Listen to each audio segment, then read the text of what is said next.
À l'occasion de la sortie de The Batman, dans lequel il fait une apparition des plus surprenantes, petit focus sur l'acteur irlandais Barry Keoghan. Attention, spoiler! Le moins que l'on puisse dire, c'est que Barry Keoghan connaît une actualité cinéma plutôt dense, après avoir pris part au blockbuster Marvel Les Éternels et au film d'Avengers Amazon Prime The Green Knight. Le voici à l'affiche de The Batman de Matt Reeves.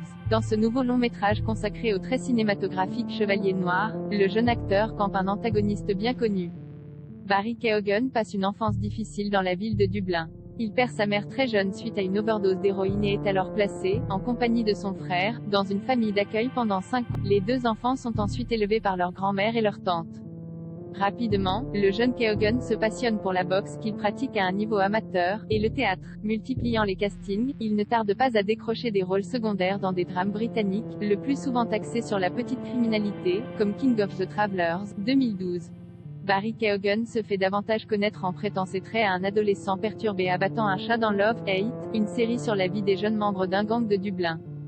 Le comédien enchaîne avec l'Intense 71, où il côtoie le très à la mode Jack O'Connell en soldat anglais cherchant à échapper à l'IRA dans le Belfast du début des années 1970.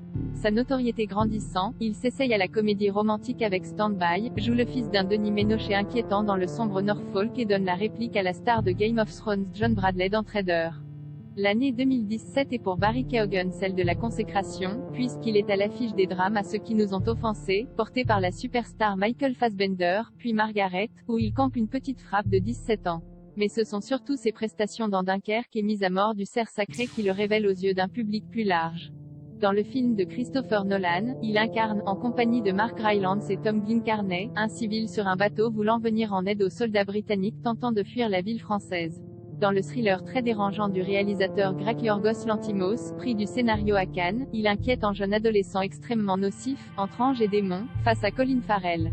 Barry Keoghan poursuit avec le film de braquage American Animals et le film de gangster Calm with Horses.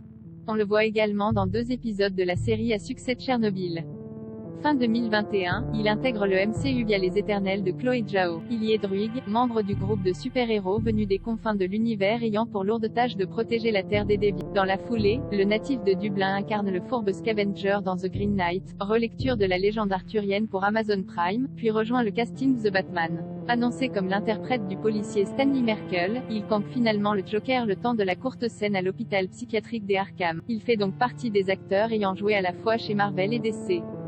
Mais le réalisateur Matt Reeves a précisé, au micro d'Allociné, que la présence du Joker dans The Batman n'assure pas du tout le fait qu'il soit de la partie dans une potentielle suite.